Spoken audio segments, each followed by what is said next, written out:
Welcome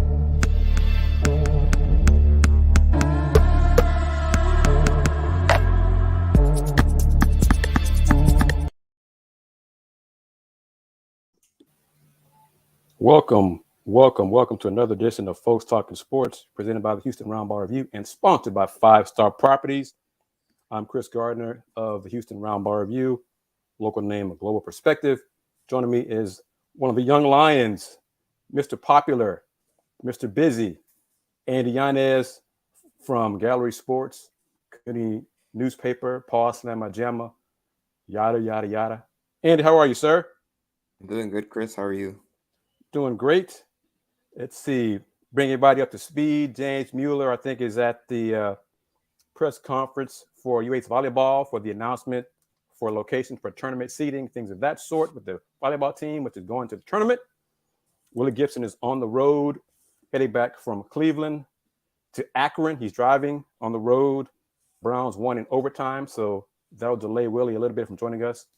Should be in the latter part of the show.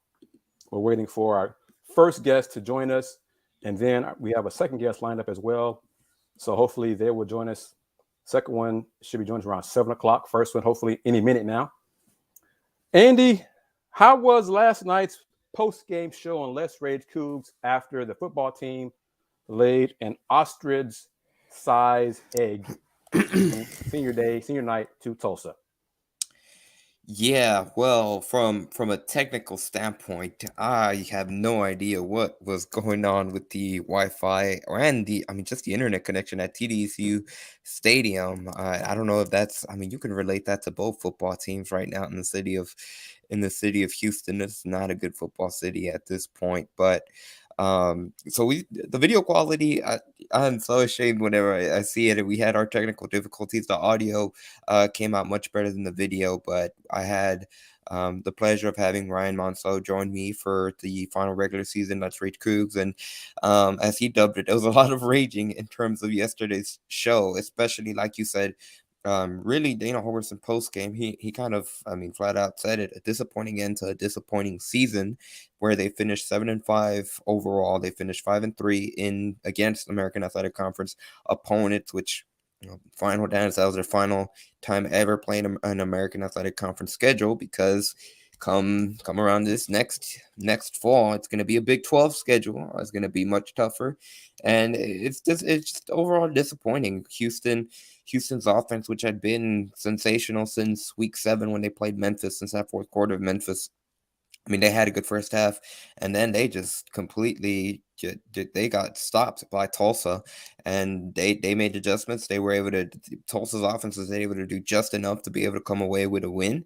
And really, it was kind of it encapsulated what the entire season was. Now, granted, I know they had an outside chance of making the American Athletic Conference championship game. It was really minimal, and once Central Florida won it, that chance was slim. But Houston itself couldn't even beat Tulsa to, at the very least, like Dana Holgorsen mentioned, finish with a tie for second. They would have been tied with UCF and Cincinnati. They wouldn't have gotten the tiebreaker, but they would have had the same records. And then overall, there's just a lot of frustration around the program, and I think now, kind of looking ahead, it's a lot of wait and see, because what are the moves? What does Houston do? You feel like they got to do something, but what will it? Do they move on from defensive coordinator Doug Belk after giving him an extension just a year ago? After, to his credit, he put together a strong defensive performance a season ago. The rise of Sac Ave, how dominant they looked in stretches a season ago, a completely 180-degree turn from where they were this season, and really, it showcased again last night in Tulsa after their best performance of the season against East Carolina, only holding the Pirates to just 3 points. Once again, they had lapses against Tulsa, and they gave up a lot of chunk plays, a lot of big momentum plays that allowed Tulsa to pull out the victory last night. Is he the fall guy? Could you even do that after 1 year of an extension? Did that good year a season ago buy him at least one more into the Big 12? And what about the offense? They had their offense struggles. Now, granted, they have been playing on another level since the Memphis game, but you got to look at the opponents too, who they were playing at the early part of the season. They struggled. They spent, now, Granted, Tulane is a really legit defense, but they struggled against Tulane. They struggled against Kansas. They struggled against Texas Tech. They struggled against UTSA, but they were able to put up points on the board during the overtime period. So I don't know. It's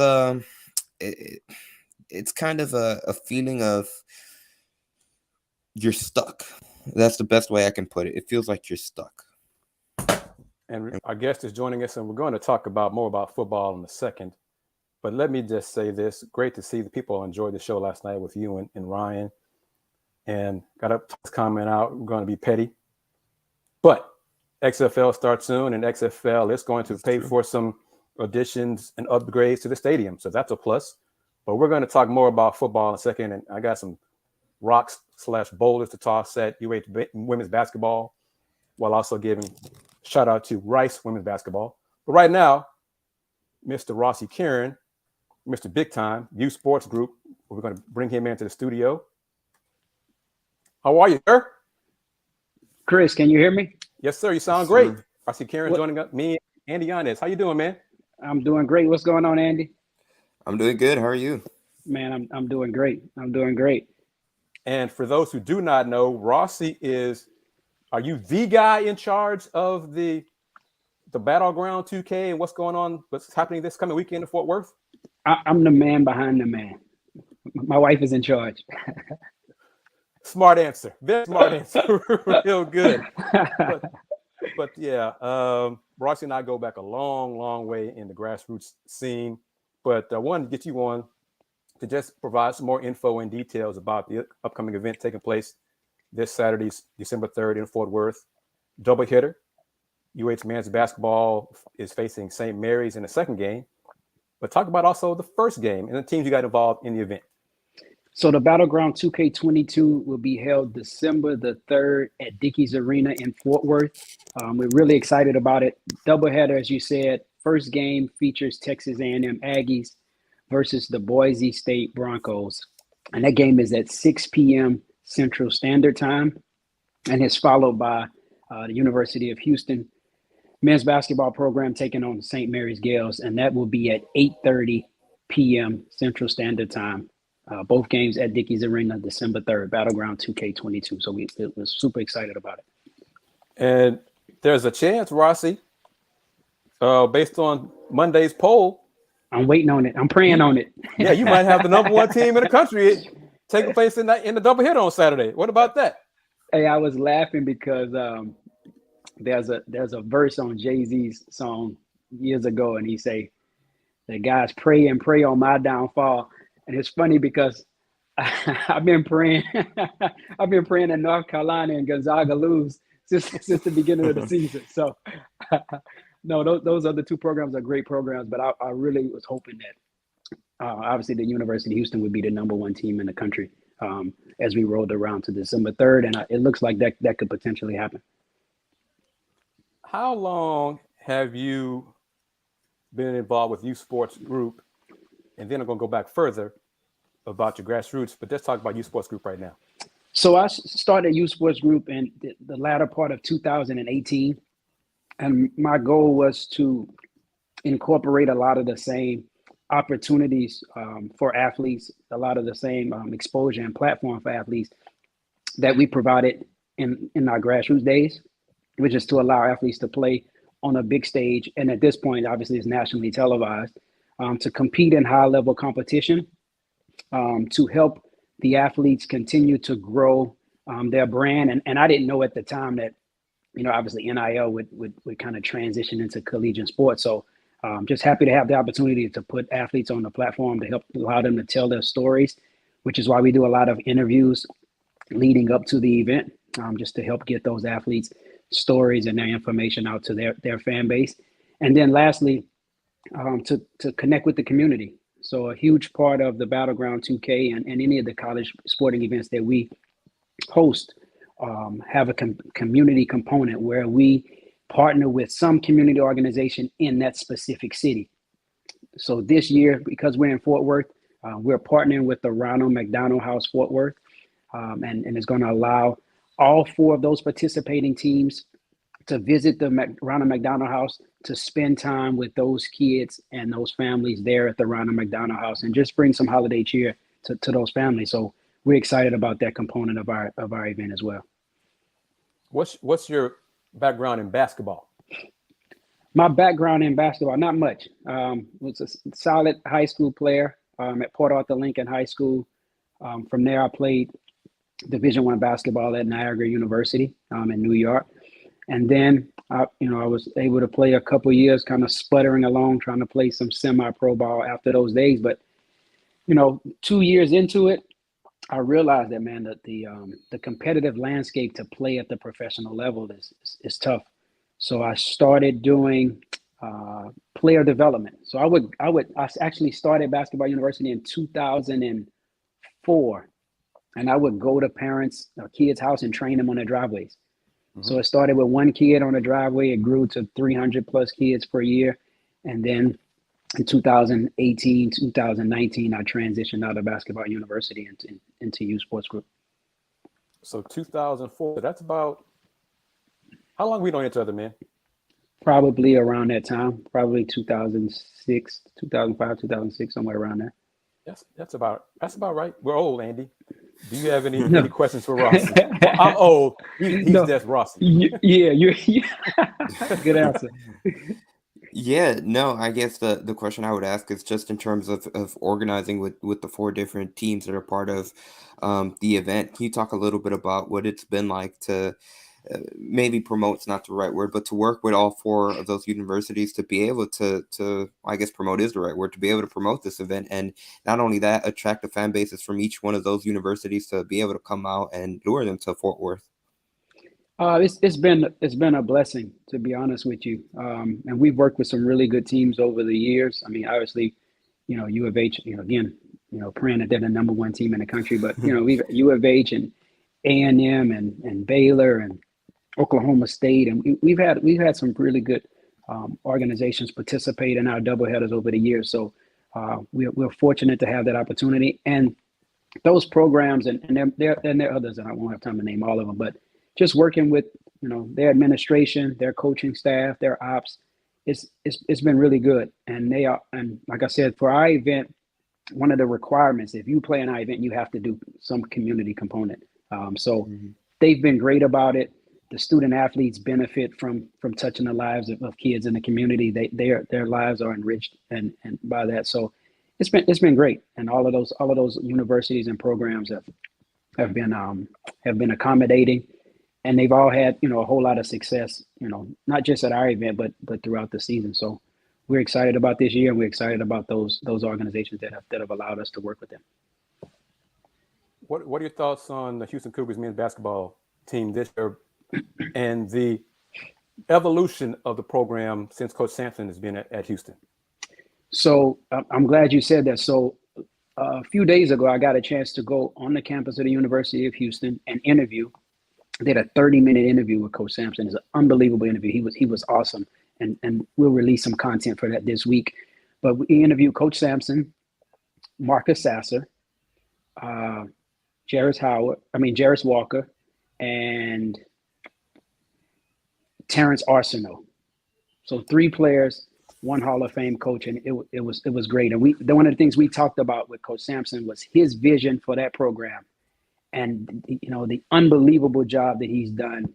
Because I was here in 2004, and 2005. I remember I told him, sitting at Hofheinz Pavilion with my feet on the back of the chair in front of me, man, I might have 7 rows to myself. And so what he's done with that program, he should be honored for that, because it's not just, like I told him, it's not just the hard work and picking a great staff. You have to have a vision, and you have to have some juice when you come in to be able to move the needle like he's done it, because everybody can't do that. Some people take over a program, but he really rebuilt the University of Houston men's basketball program. So it's exciting to see, and I'm glad I'm here right in the city and close enough to be able to kind of watch it up close. Rhossi, could you have imagined back when you had your feet up on a seat in front of you that the program would be where it is now? No, I didn't see that. I didn't see it. I thought that because, typically what happens is, and Coach Sampson gave me a stat, I think they had in the last 12 years or 15 years or so, they might have had 4 coaches. So what they have been doing is bringing in a coach, he gets a 4-year run at it, bring in the next coach, 4-year run at it, bring on the next coach. And, Coach Sampson made some great points. It's like, he said something to the effect, and, I may misquote him a little bit. He said that coaches and players win games, but administrations win championships. And the fact that he was able to share his vision, get them on board, and basically revamp the whole program, facilities, it's just it's amazing what he's done there, and his staff is incredible with Kelvin and all of those guys. So hats off to them for what they've accomplished in a short period of time. And Andy, before you ask Rhossi any more questions, in 2004, Rhossi, did Houston area kids, top talent in the Houston area, consider going and play for the Houston Cougars? No chance. No chance. The only chance at that time that I thought that Houston had a chance to get a top guy from, I don't know. I think that it would have had to been one of the grassroots guys had to have really been committed to that program. Maybe they played there to say, hey, here's my player. I want him to be the man here. But it's only right. Like if a kid is a top 10 kid in the country, top 25 kid in the country, they should have the opportunity to play at top 20, top 10 programs, regardless of where they are located geographically. But it just helps now that, if you're a top guy in Houston, you can play. I consider Houston a top 5 program in the country. In my opinion. Andy, you got any more questions?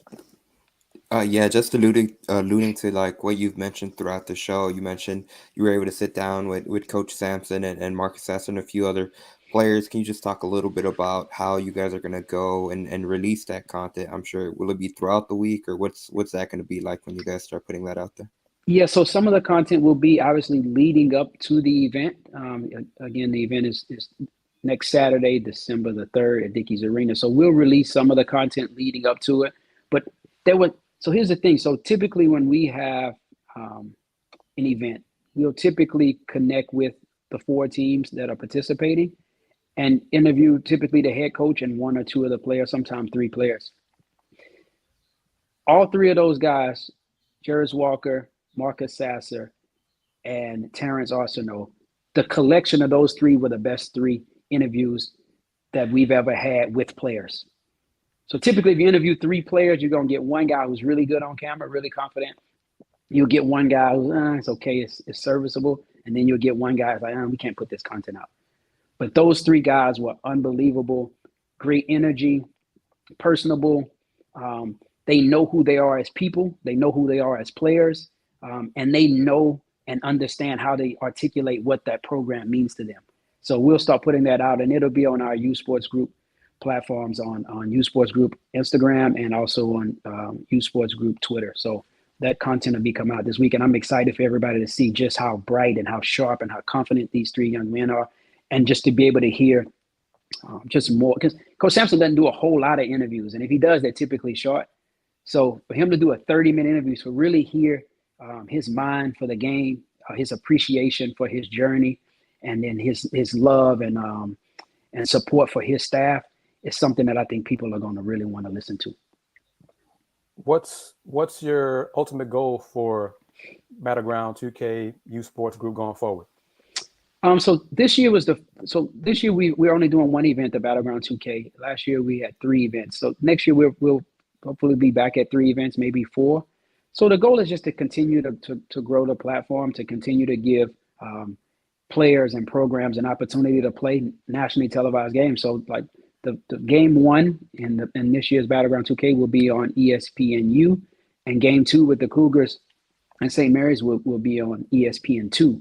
So just to continue to grow the platform, to allow guys to play on a national stage in big time arenas. So we've done Toyota Center, which is a high level arena. We've done Dickies Arena, our 2nd or 3rd time doing Dickies Arena, and then also OKC. So our goal, we'll probably do one in San Antonio at AT&T.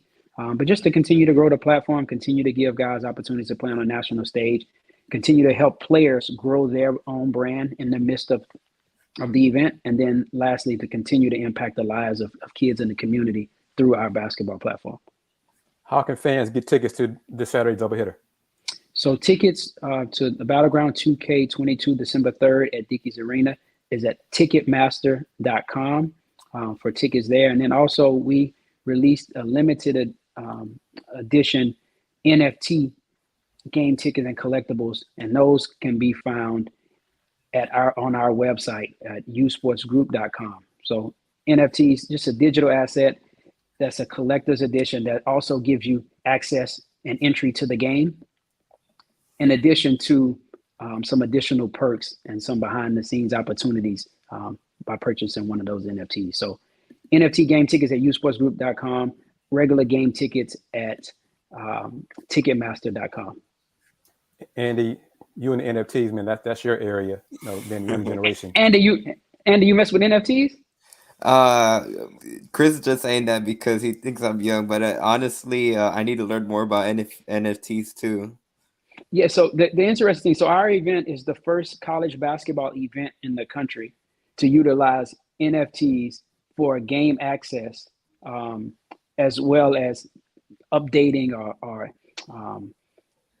lifting the fan experience. So for instance, if somebody purchased one of our legendary NFTs, which is the top level that gives you courtside seat, it also gives you free food, free drinks, some behind the scenes access, opportunity to win a trip to one of the shoot arounds to watch the shoot around, and then also potentially some locker room access to kind of connect with the player. So it's a very unique thing. In 5 years, we think that every event will utilize NFTs as for access to their events, but we're excited about being the first college basketball event in the country to ever utilize NFTs for game access and fan experience.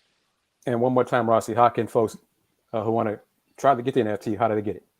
So for NFTs, they can go to our website, which is sportsgroup.com. And then there on the homepage, if you scroll down, you'll see NFTs. Click there, and it'll take you to our partner, which is Verified Inc. For our NFTs. And I think it's if you haven't gotten the NFT space, again, 5 years from now, we'll all utilize NFTs and the smart contracts behind the NFTs on the blockchain. We'll utilize those for various things: buying cars, buying a house, concert access, game access. So I know a lot of people are not necessarily like in the mix with NFTs yet, but at some point everyone will. So it's just a good opportunity for people to kind of get familiar with the NFT space through a great college basketball event like the Battleground 2K22. And we might have to pick your brain about NFTs, man, going forward, because who knows, at some point maybe Folks Talking Sports can offer an NFT to the fans, the audience, to give them, who knows, whatever. But hey, at some point, I think some point everybody's going to be, if you're involved in the sports world or any arena that has kind of ticketing access or access to online services or again, games, concerts, I think the NFT avenue is going to be the way for everybody to connect. Rhossi Carron, man, thank you very much. And do you have any final questions for Ross before we let him go? No, just thank you for your time. Thank you for taking the time out of your day to be able to speak with us and highlight a whole bunch of different cool stuff that you guys are going to be doing this upcoming weekend. We're excited. Again, thank you guys for the opportunity. Andy, Kris, thank you. Hopefully we'll see fans this weekend, Saturday, December the 3rd, Fort Worth at Dickies Arena, the Battleground 2K22, 2 games, 1 day. Texas A&M, Boise State first at 6 p.m. University of Houston, #1 team in the country, versus St. Mary's, 8:30 p.m. Central Standard Time. So grab your tickets, Ticketmaster.com. Grab your NFTs at usportsgroup.com, and then look for that content coming from our U Sports Group platforms with the interview with Coach Sampson, Jarris Walker, Terrence Arsenault, and All-American Marcus Sasser. Great content. Those guys did a fantastic job telling their stories. Rhossi Carron, thank you very much, man, for taking time to join us tonight on Folks Talking Sports. And we will see you this Saturday in Fort Worth. Appreciate it. See you guys soon. Thank you again. Take care. Take care. And now, on this packed edition of Folks Talking Sports, joining us is, let me get it ready because he's famous, TV star, got a great nickname. Everybody knows him as Sunshine, but we're going to bring him in, Landon Goesling. That's what we do here on Folks Talking Sports. So onward and upward, as Andy and I like to say, onward and upward. We're going to bring in Landon Goesling, Sunshine. How are you, young man? What's going on, my man? How are you guys? Doing great. Good. All right, let's get into it. Andy and Landon, we'll discuss y'all's potential business relationship exclusive shortly, but we're here to talk Linking Coogs. Landon, for folks who don't know about Linking Coogs, bring them up to speed and tell them what it is. Yeah, so Linking Coogs is our NIL collective for all University of Houston athletic programs, founded by two former Cougars, Austin Elrod and Troy Kyle. Austin played football at University of Houston. It was actually Case Keenum's backup. Troy's been a longtime supporter and donor of the University of Houston athletics. And then myself, former basketball player, most recently working in athletic fundraising. And so we're pretty much an all-encompassing NIL collective, working for the student athletes and trying to facilitate partnerships around the city. Launched about 2 months ago. Have a lot of good things have happened in 2 months for both our women's and men's programs. And to go into it, man, ask your questions. Well, I guess we'll just start with overall the success that you guys have had and the deals you guys have been able really to reach with athletes. Obviously, I think the big headliner a few days ago, I lose track of the days, was the deal you guys had reached with MAC in particular with the men's basketball team. So what new could you give about that deal? Yeah, I mean, it's just, to kind of backtrack, overall, it's been overwhelmingly awesome. The support and, belief in our fans and people around the city has been awesome. And our biggest job was just to educate people around the city on this new NIL landscape, which is, as all of us know, so important now in college sports. And now our university is on that stage where we need an NIL presence. And it's been, like I said, overwhelmingly good. Obviously, headlines, striking a deal with Mattress Mac and Gallery Furniture was big time. A 7-figure deal for the men's basketball team was an outstanding accomplishment by the men's basketball team. Obviously, all the hard work and dedication that they've put in to get that kind of recognition and support is unbelievable. And I know those guys are very appreciative. I know we set a goal. I won't tell you what our goal was to start the year, but in 3 months, we're well over 1.5 million in NIL deals, which is, like I said, it's astronomically awesome for these student athletes, and it's changing these kids' lives and meaning a lot to them. So it's been an absolute joy and pleasure, and I can't wait to see kind of what's in store for us. And once again, remind folks watching us on YouTube and Twitter, it's for all UH athletes. Correct. So actually, we just announced not too long ago, about an hour and a half ago, we got our first ever NIL team-wide deal for a women's program at the University of Houston. Our volleyball team, who's done awesome this year, going to the NCAA tournament, they just got a team-wide NIL deal. So it was our first ever women's program to do so. So that was awesome, and it means a lot to those girls. And been able to touch a lot of sports kind of throughout this so far. Got a long way to go, but I think we're off to a great start.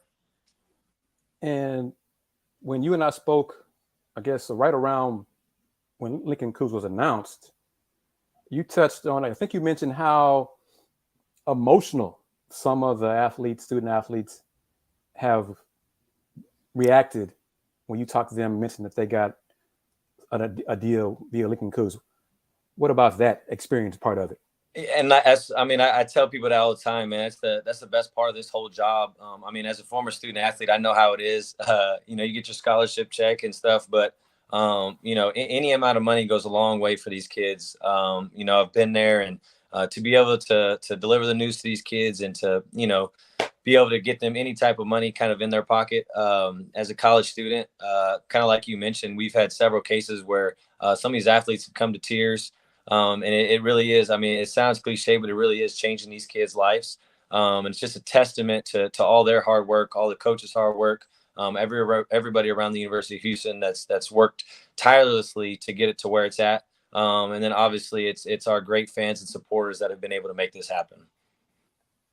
What year did you arrive at Houston? So I was a grad transfer. I grad transferred in 2018, 2019. Year we won the conference championship. They were 33-4, something like that. Lost to Kentucky in the Sweet 16. And then grad assistant the next year, which is COVID. But obviously spent a lot of time in the athletic department here. Like I said, most recently working with all of our donors and all sporting events. So it's been an absolute joy. University of Houston in general is my home. It's my adopted home. I like to tell people that, and I can't see myself leaving the city of Houston.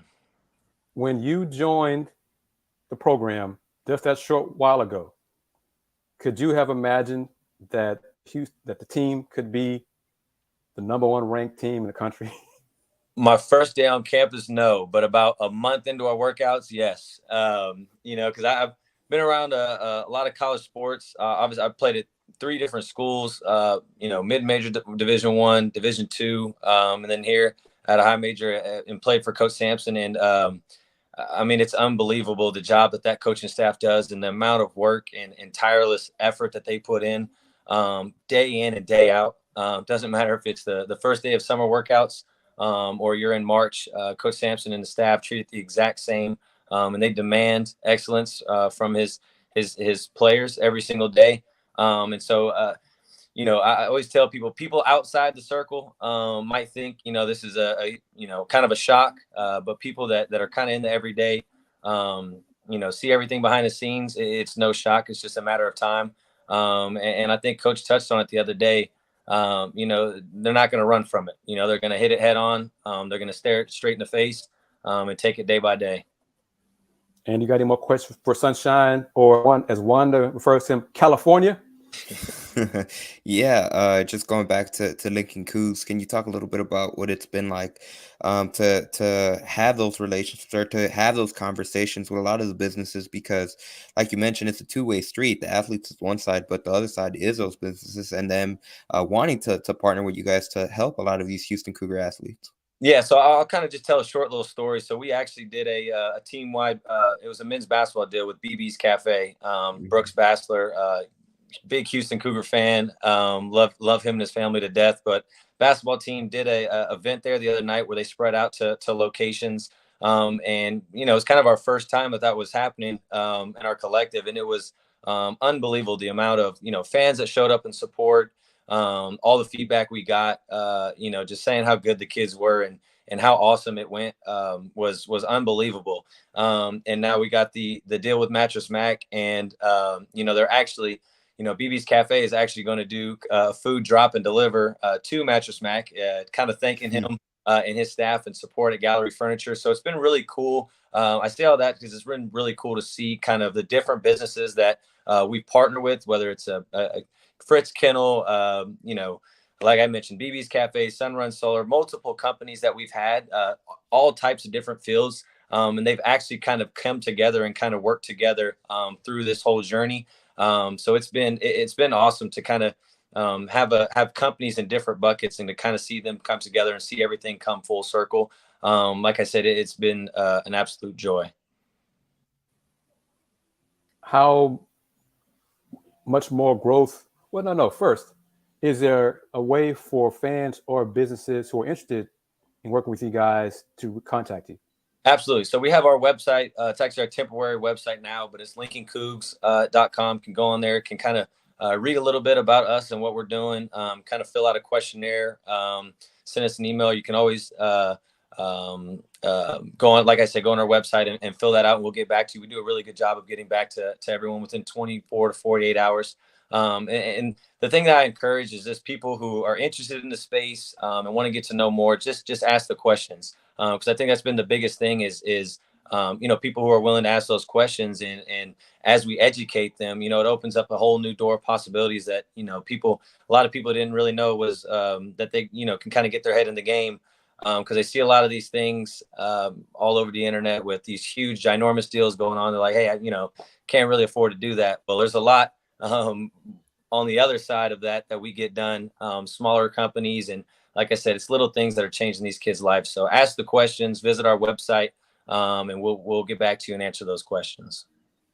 And one thing you mentioned initially was the benefit or the importance of retaining student athletes who are already at Houston and within the program to not look elsewhere. Yeah, I think, like I said, just in the last couple months, what we've been able to do for some of these kids across all programs, they are overwhelmingly thankful, and it means a lot. And that's just kind of the landscape of college sports now. And so, it's a good problem to have that we're on this stage, and that we're getting these type of athletes, and maintaining them is just as important. Andy, any more questions from you for Landon? No, I just wanted to say thank you for your time, for coming out here and being on the show and explain and talk a little bit about just the importance of name, image, and likeness. And like obviously the big jump next season when Houston goes into the Big 12 is going to be something that's going to be needed to stay competitive as a university from the athletic standpoint. Absolutely. I appreciate you guys having me. Again, anybody with questions, visit linkincoogs.com and we'll get back to you. But I appreciate you guys having me. You guys have a good rest of your Sunday. Thank you, man. For sure. Take care. Thanks. Keep in touch. All right. You guys have a good one. You too. All right. Thank you very much to both our guests, Landon Goesling and Rhossi Carron. That's one of the things I love about Folks Talkin Sports on the platform. Got an update from James Mueller. He's still interviewing volleyball players and coaches, so he might not be able to join us on this edition of FTS because volleyball team is going to the NCAA tournament. First time since 2000. That's a long time, Andy. That's a long time. It's great to see some success in athletics, not just Houston Cougars men's basketball. Yeah, that's almost as old as I've been alive. Like I'm literally just months older, which is absurd. But they're gonna be heading to Omaha. They're gonna play on Friday against South Dakota in their first round matchup, a tough South Dakota team that had 29 wins as well. So that's gonna be exciting to see, like you said, Kris, for them to be able to reach that accomplishment and have another program have success outside of men's basketball. Because it's not football, Andy, Yanez. Let's get back to your discussion. What should UH Athletics do with football? Should they fire the entire staff? Well, let me back up. We got to figure out a way, Houston Athletics has to figure out a way to get fans, alums to care about Houston Cougar football in the Big 12. Bringing Dana Holgorsen back is a money-saving move, but it's not going to generate interest in the fans.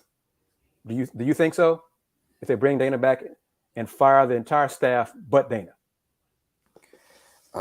No, I think you bring up a great point, Jay. And I was reading one of the comments that said it.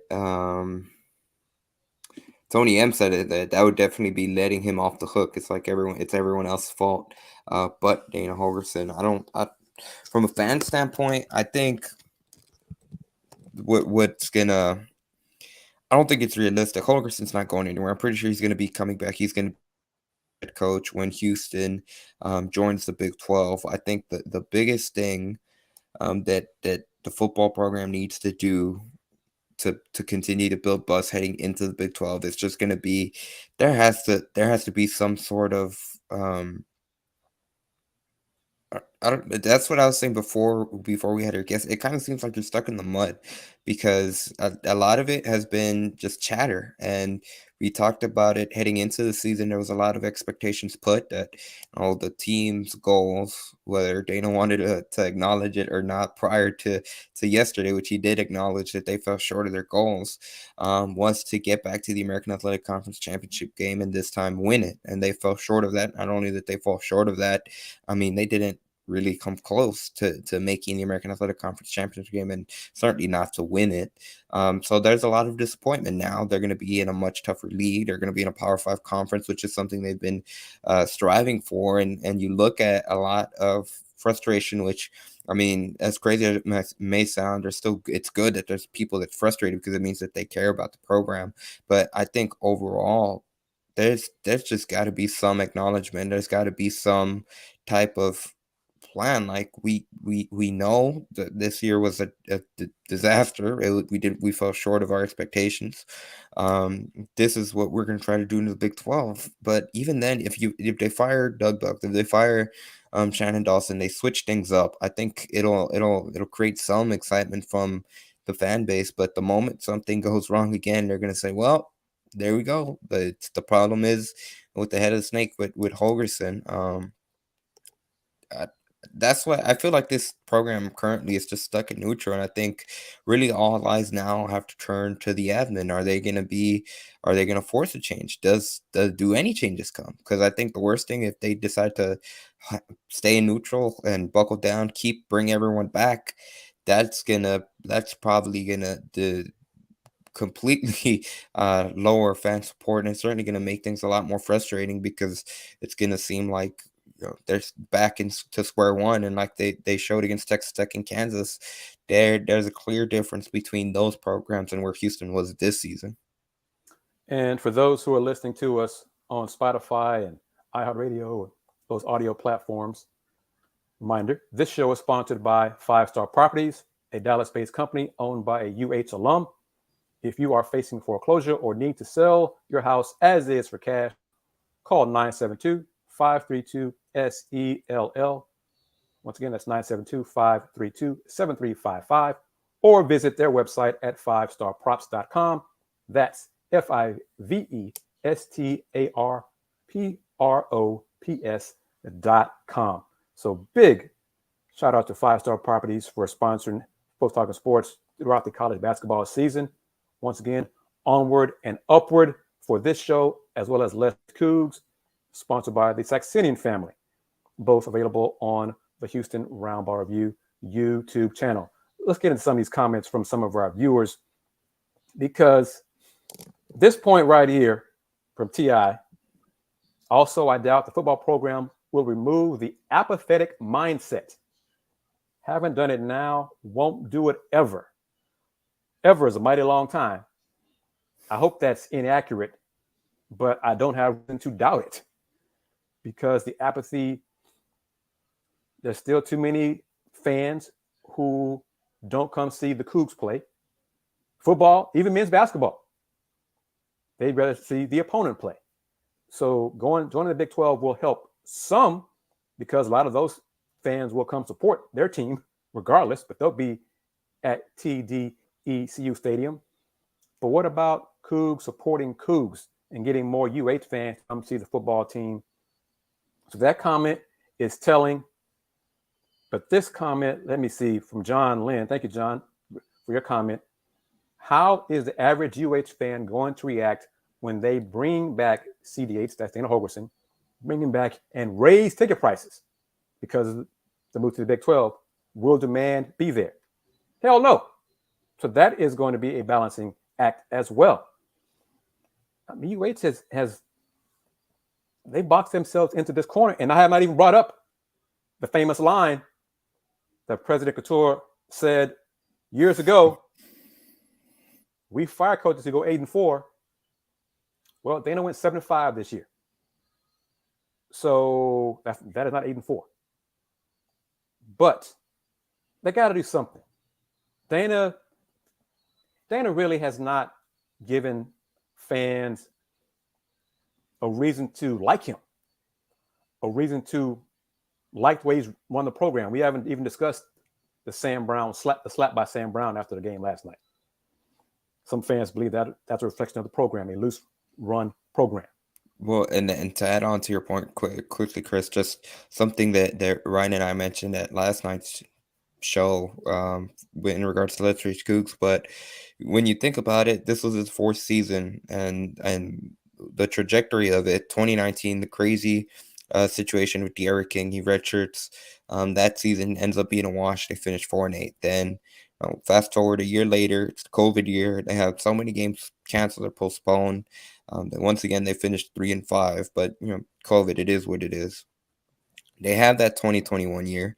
They have a 12-2 season, and they put a disappointing opener behind them, and they won 11 straight now. Obviously, the big point that's made about that 12-2, that 11-1 record that they have heading into the championship game was the quality of opponents that they faced. I believe SMU was their toughest opponent in that season.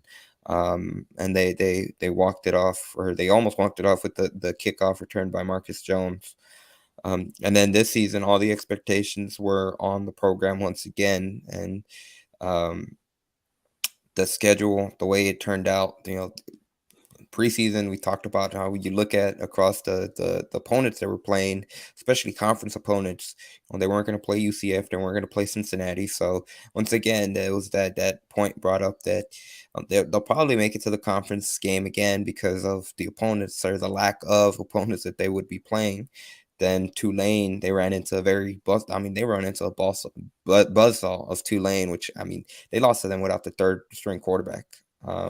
But Tulane overall has been able to improve, and they're going to be hosting the championship game this coming Saturday. They lost to SMU in that debacle, giving up 77 points, and then to put a cap on it, they lost to Tulsa.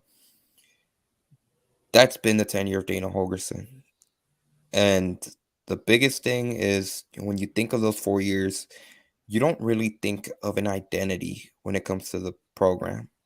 And I'm curious to get your thoughts on that. When you think of the football program, there's not something that comes to mind. And when you compare it to the doubleheader that we had when the men's basketball team played, it's something that the team has kind of made its trademark, its identity, the culture of the Houston Cougars men's basketball team. That even if the shots aren't falling, they're always going to rely on their defense and rebounding. They're going to be a hard-nosed, tough team that's going to battle. They won last night, but Kelvin even mentioned it, that's really what allowed them to win that game yesterday. And when you compare it to the football team, there's not a calling card for the football team. Last year when they had that success, you kind of saw, at least you could see that the defense was the identity. The defense was carrying, and then this year it's complete opposite. It was the offense that was carrying. So that lack of consistency, that's probably the biggest problem so far during his tenure, because even down years happen. They did have injuries. That stuff's gonna happen, but when those situations arise, look, even going again, I hate to compare it, but you have to. Going back to last season when men's basketball team had injuries, they went back and they relied on their identity, their culture to not only continue to win games, but make a run. And they finished, they were halfway from and behind an abysmal offensive performance. They were still right there for a chance to get to back-to-back Final Fours, which is absurd when you think about it. And that, we're going to get back to some other questions in a moment on the YouTube channel. In a nutshell, Coach Sampson and men's basketball, Coach Holgorsen and football, I think fans expect the men's basketball team to find a way to win. Play poorly, but still find a way to win. Football, the fans think, how are they going to lose this game? What's going to happen? That's a great point. How are we going to lose this game? They find ways to lose. So that's coaching. Talent is inexperience, and your great point. We touched on it before on shows on Folks Talkin Sports. The injuries are part of it. But Andy, last Saturday, the football team went on the road and surprised the hell out of me with their performance against East Carolina. 1 week later, did all the injuries come back for them to lay an egg on their senior night? Because they ruined ECU senior night last week, only to allow Tulsa to ruin their senior night yesterday. What happened? All the injuries come out. Everybody gets sick, injured.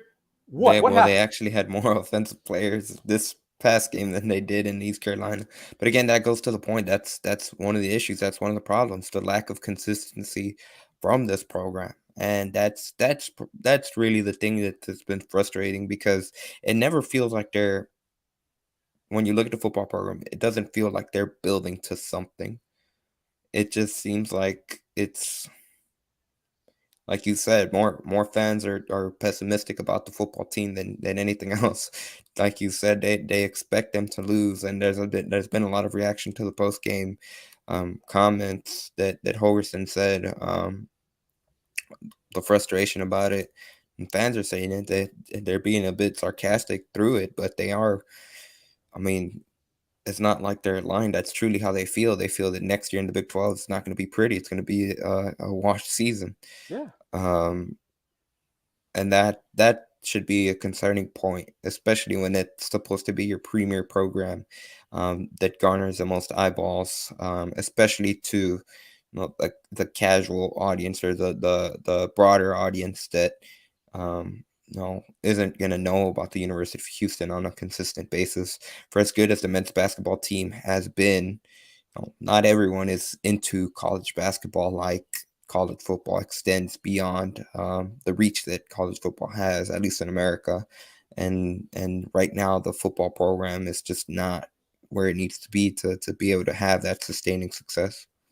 And we're going to bring in Willy Gibson. He made it back to Akron from Cleveland. Willy, hold on, because I want to bring up this comment from John Lynn about the vice president of athletics, Pezman, because Pez is weak as an admin as we have ever had. See the baseball situation. Baseball, I think fans do not have high expectations for that program in the Big 12. I'm going to tie it in. Women's basketball. Hardly anybody cares about it outside me, you, James, Daily Cougar, and a handful of fans.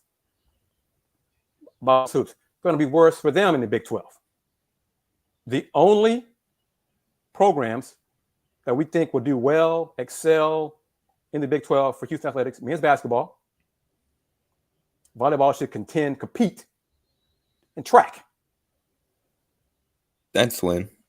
And swim, thank you. Swimming and diving. We didn't say football. Football is the money-making sport for a program. Houston Athletics does a poor job promoting it, poor job of bringing fans, giving fans an interest to care about the program.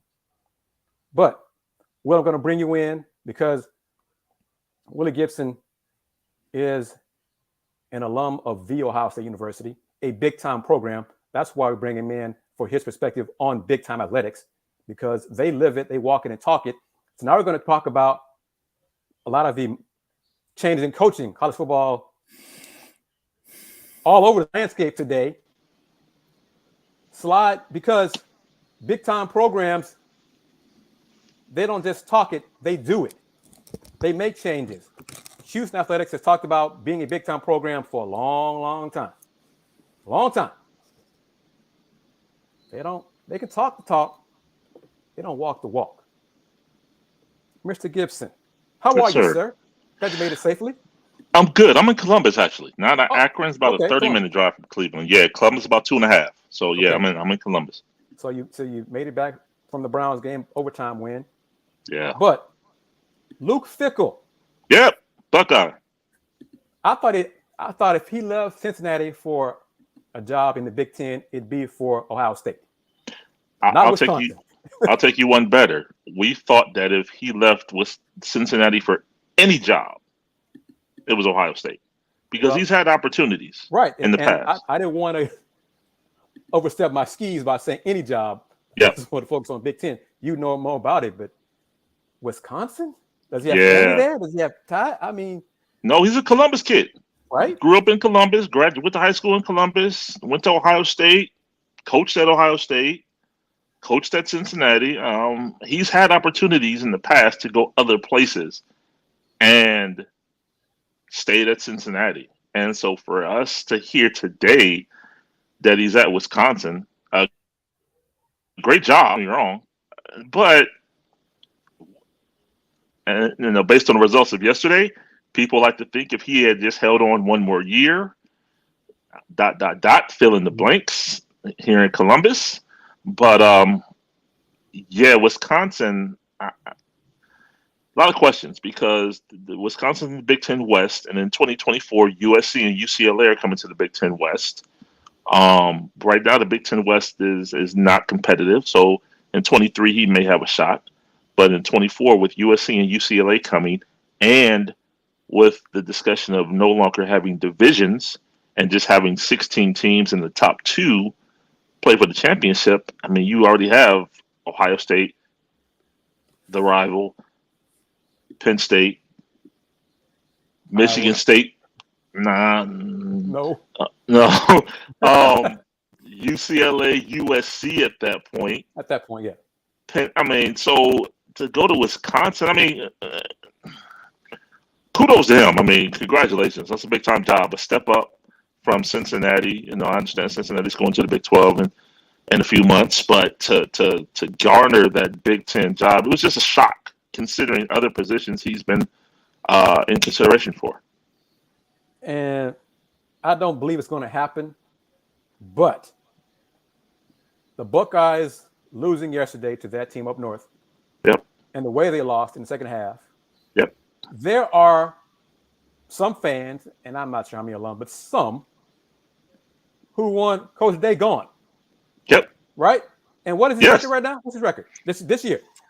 Oh, this year. 11-1. No, 11-1. Uh-huh. Career record 45-5. Say that again. 45-5. This first world problems up here at Big Time Athletics. He's 45-5, 11-1 this year, number 5 in the country, and there's cause that next year he's coaching for his job. Andy, Dana's record is what at Houston? 26-20? I'm trying to look it up. I think it's 26-21 now with the loss yesterday, but let me make sure to confirm it. I was looking at the notes literally earlier today, so let me get the exact record. Check it out, but we know he's 75 this year. 75 this year. Ryan Day is 45-5. 11-1 this season. And there are people saying next year is make or break for that man. He lost to the rival 2 years in a row. That's the difference in expectations and a big-time program, what Houston is.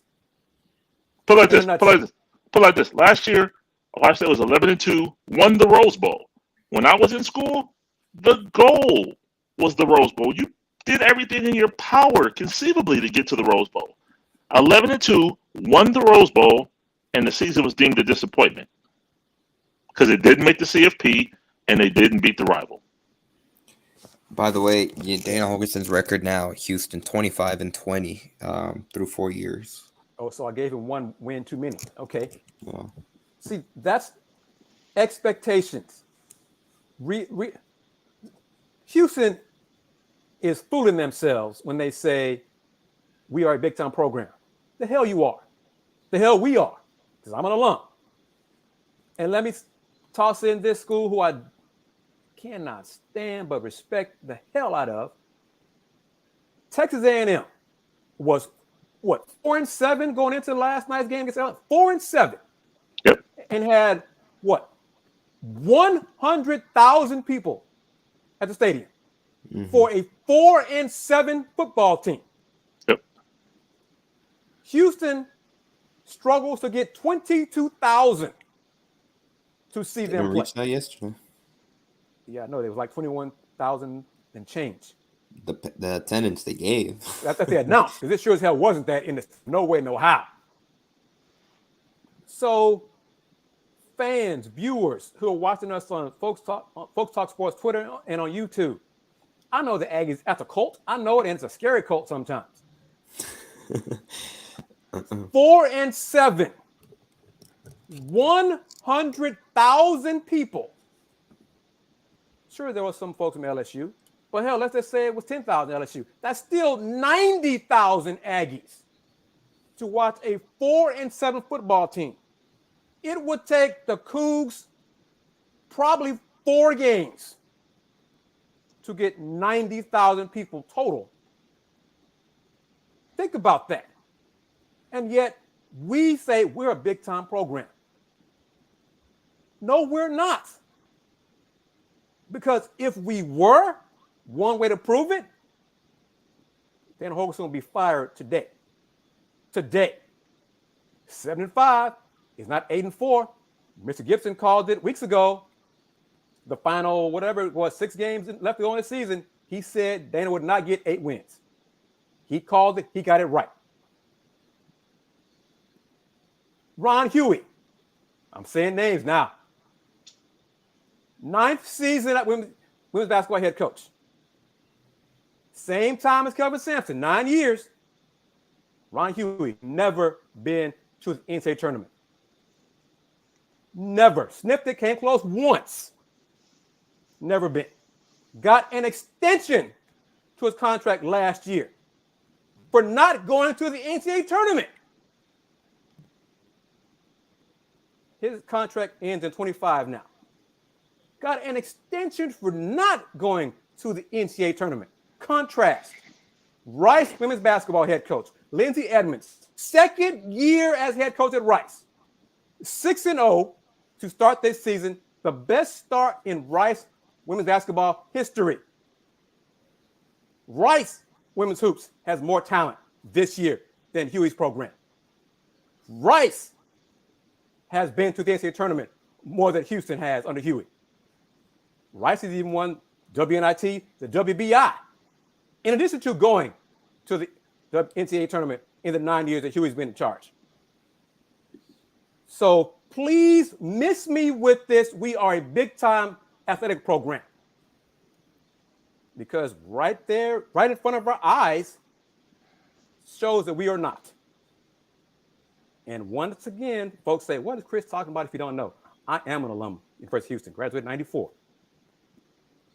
Longer than Andy been alive on this earth, okay? But I am an alum. When I get fired up, because it means something. I love this school. I got my degree from this school. I covered women's basketball when Joe Curl, may rest in peace, led the team to the tournament. Had Jones, her number 13, is hanging in the rafters inside Tillman's building. I saw a great team. I saw the Courtney Taylor-led teams get to the tournament in 2011. That's 11 years. So Chris Pezman, I'm naming names. President Couture, if you care about football, you said, well, you heard us say it on this show, Andy as well. We went to the Big 12 to compete for championships. Isn't what they say? Right? Yeah. Well, Dana Holgorsen is not. What has he proven to us? That he is the right man to lead the football program to championships in the Big 12. Nothing. And to go back to one of the first comments of tonight's show, UH is now a basketball school. Not a football school. It's a basketball school. Monday's poll comes out. UH most likely will be number 1 ranked in the country. First time since I was 11. Okay. So, and one of the things is many of the fundraising things that men's basketball accomplishes, they do themselves. Lauren Sampson is in charge of that. She does that. Not Houston Athletics. She does that. Okay. I'm going to take a breath, step down from my box. Andy, Will, any comments? Will, let's go to you because I want to get your thoughts on the Browns and what they did today to win. I think Nick Chubb won the game, but just your thoughts on the Browns game. Yeah, great to see them go out, ascend Jacoby Brissett out with a win.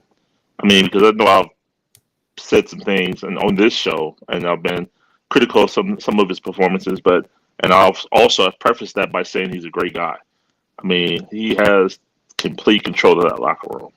1-52, him being the 53rd player, he has that locker room, and to see them rally around him to win that game, and to see them post game just celebrate him. I mean, he came into a unenviable position. I mean, they thought he would be playing 6 games, and the suspension ended up being 11. And he came in and held the ship 4-7. Game-winning job. The criticism has always been he's a game manager. He can play well, but he doesn't have that signature win. He doesn't have that signature drive. He can't make a play when it needs to be made. Well, all that be doggone today, because he did it. He led a game-time drive, 4th and 10 on the 12-yard line through a touchdown pass where only his guy could catch it, and then led the team on a winning drive for a touchdown in overtime against the GOAT, Tom Brady. So he answered all questions today. And now Deshaun comes back tomorrow, getting ready for the Houston Texans, who, from what I understand, got shellacked today. T17791's comment says it all. Yeah, I saw it was 27-0 last the one time I did see the score, so I don't know what it ended up being, but 30-15. Oh wow. Okay. Well, 15 in the fourth quarter. So oh wow. Okay. But yeah, so Deshaun is coming, and he will start on Sunday at NRG, and we'll see. Only thing that was kind of disturbing to me is I heard some things from the defense, and some guys were saying, well, we're excited, we're rejuvenated now that Deshaun is coming. And I'm like, well, you just collected 11 game checks. What were you doing in the interim? Yes. That kind of perked my ear up like, wait a minute. So have you been sandbagging, waiting for Deshaun to come back? And so had you put forth maximum effort, maybe they would be, I don't know, 8-3 instead of 4-7. I don't know. At least 500. Yeah, that's a little different. Different. We're going long on this show because of our 2 guests and one will get on. And reminder, folks who are tuning in now, James Mueller is with the UH Volleyball team getting interviews for Daily Cougar because UH Volleyball is going to the NCAA tournament. Salute to them for the first time since when, Andy?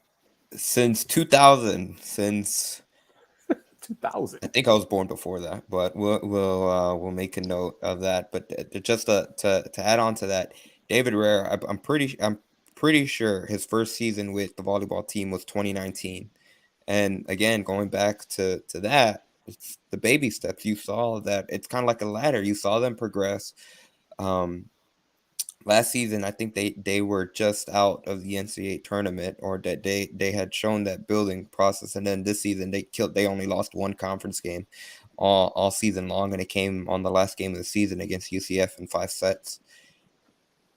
To take it back to football, you just haven't seen that building block with Dana Holgorsen, and I think that's the biggest issue that a lot of fans should have, because it is what it is. When you look at the football program, it's disorganized. There's not that consistency with it, and that's really the biggest concern if the fans should have.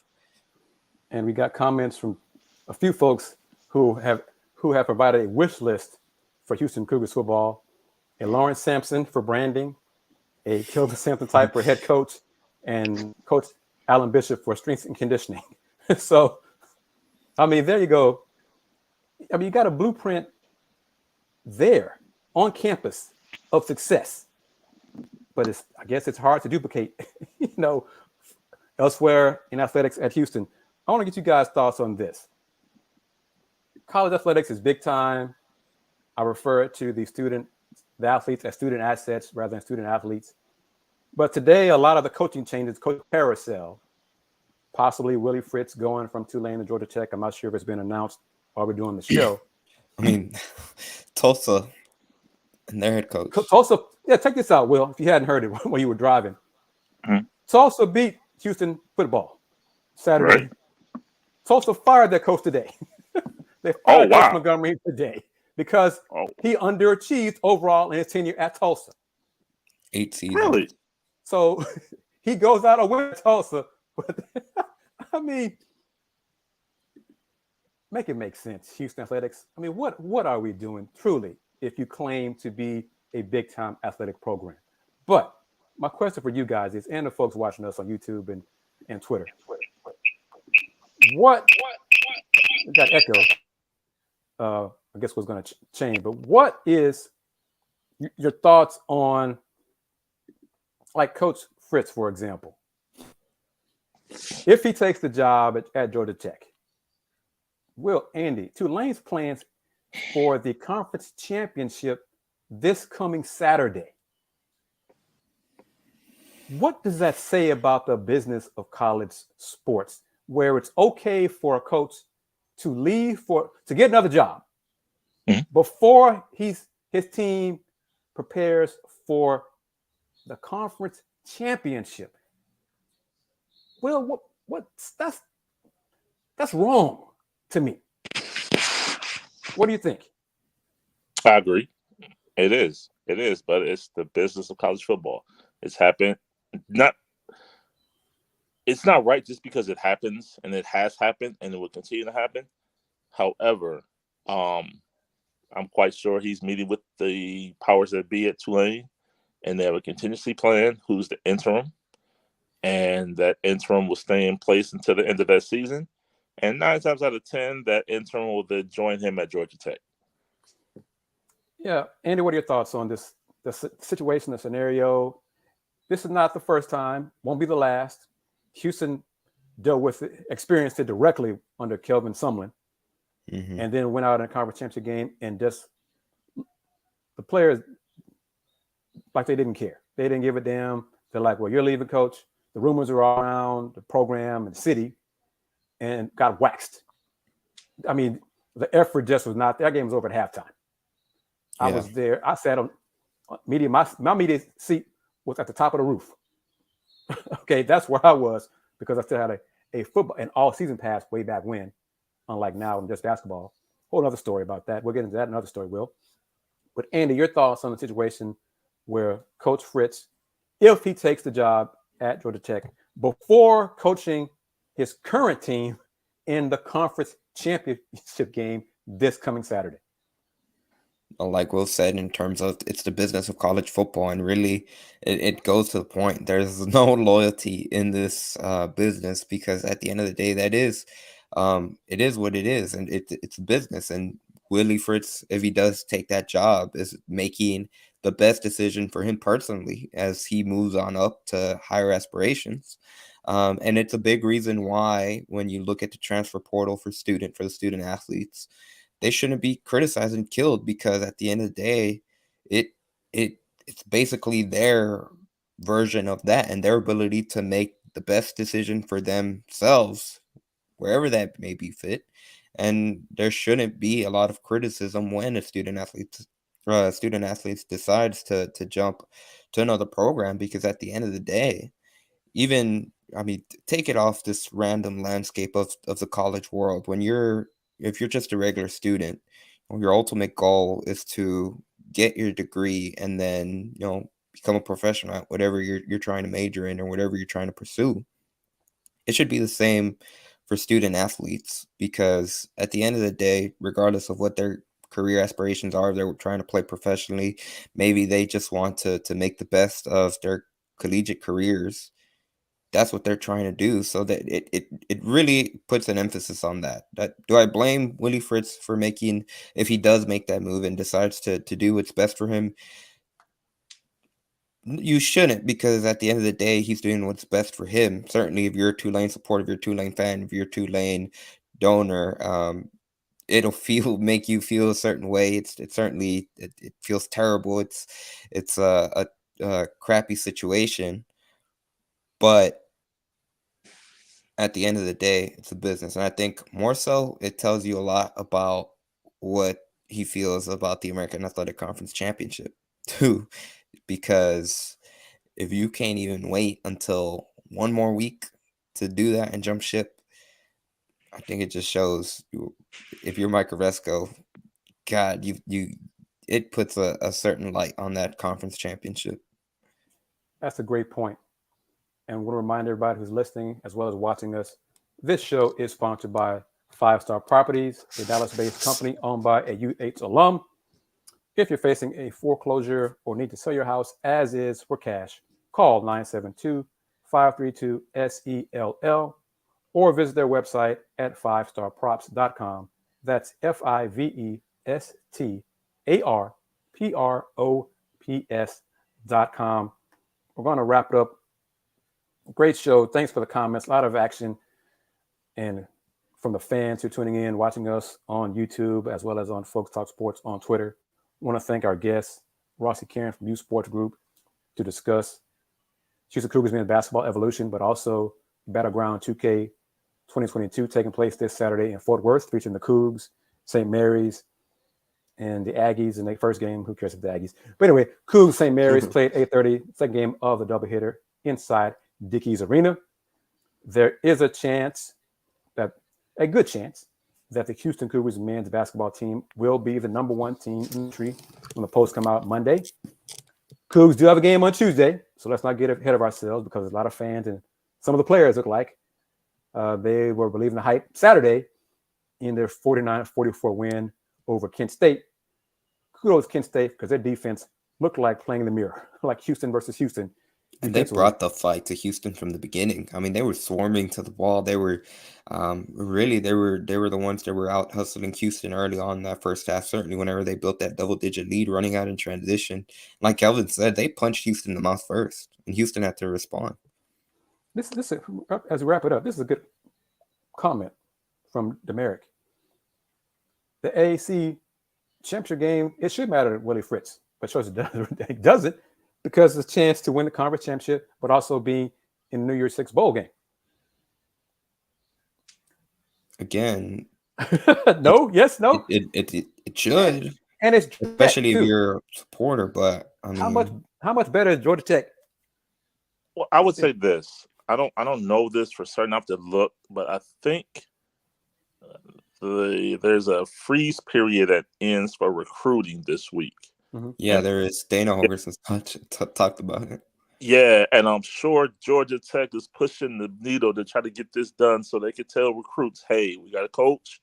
Here he is. Let's get him out on the road, get him in front of kids. So he's focused more so on recruiting for the next job versus winning a championship for the current. Yep, so dead period is about to start or something like that, but it's just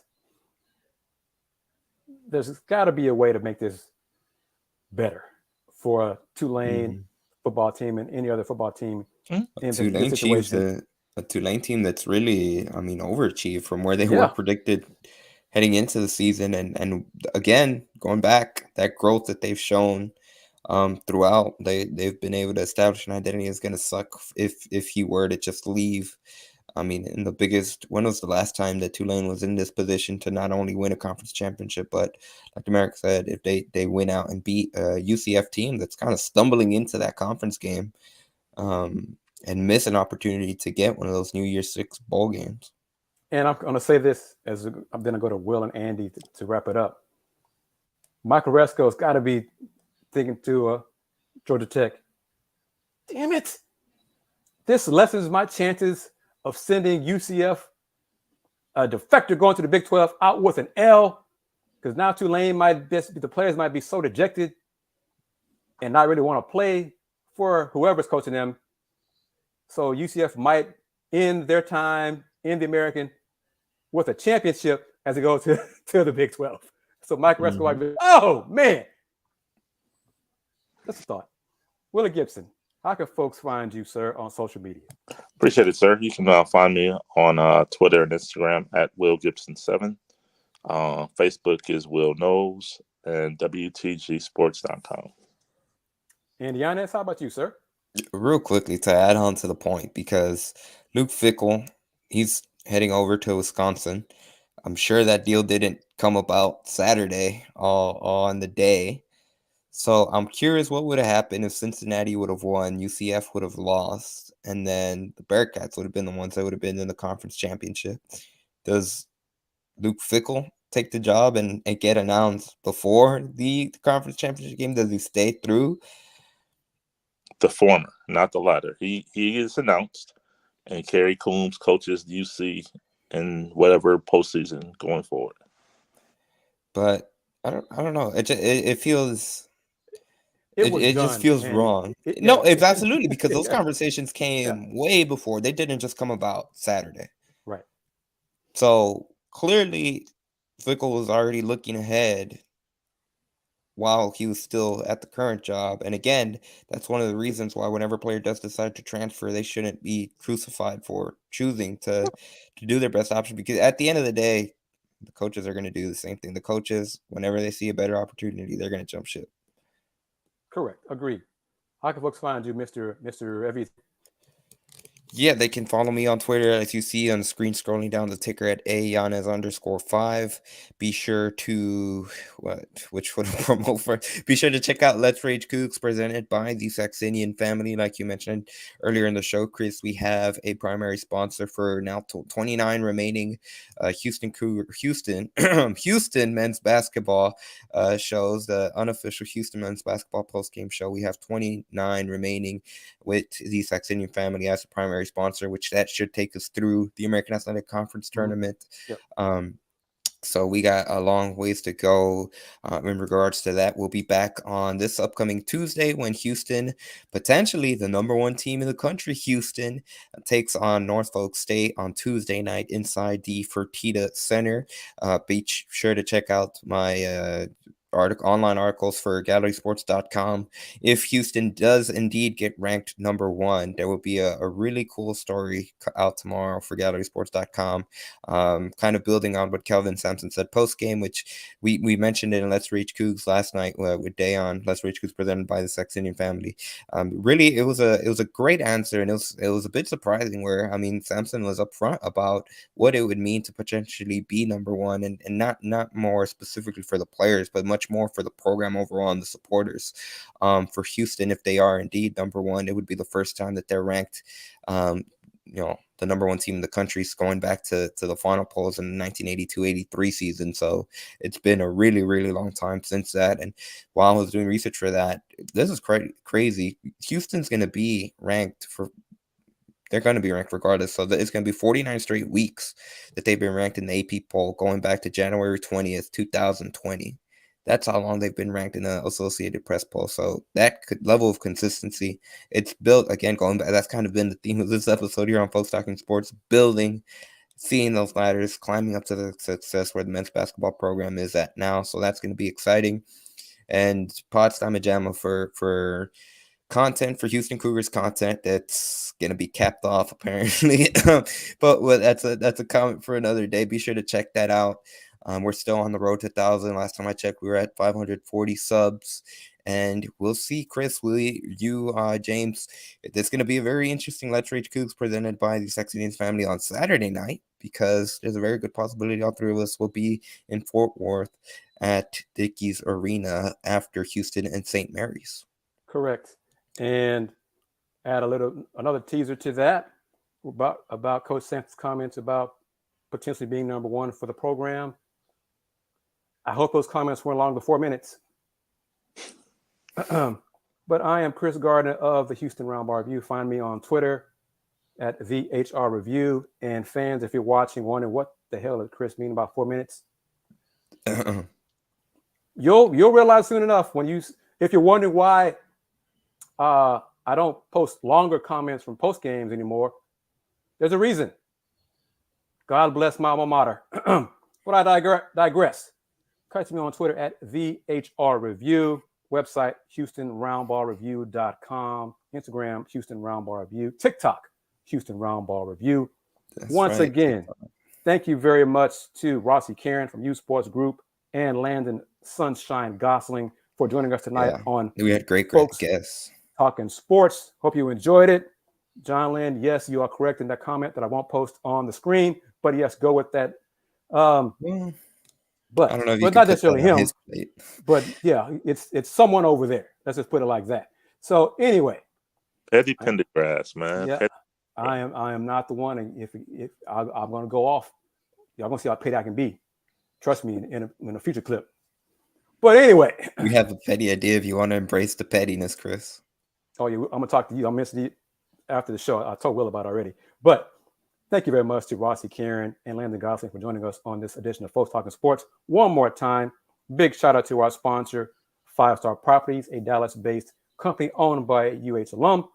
If you're facing foreclosure or need to sell your house as is for cash, call 972-532-SELL. And I'm going to do a great job. We're going to close it out with the banner on the screen so you can see it for yourself one more time as soon as I can find it. 5 Star Properties coming through, supporting and sponsoring Folks Talkin Sports. Call 972-532-SELL, 972-532-7345. Visit that website at 5starprops.com, FIVESTARPROPS.com. So until later on in the week, next Sunday for sure, hopefully, because I'm looking forward to hearing comments from you about the Browns and Texans. So take care, Will. Take care, Andy. To everybody who commented, Wanda, John, Tony M. Was that Demarac, T.I., everybody watching us on YouTube and on Twitter at Folks Talk Sports. Until next time, you guys take care. See ya. Peace.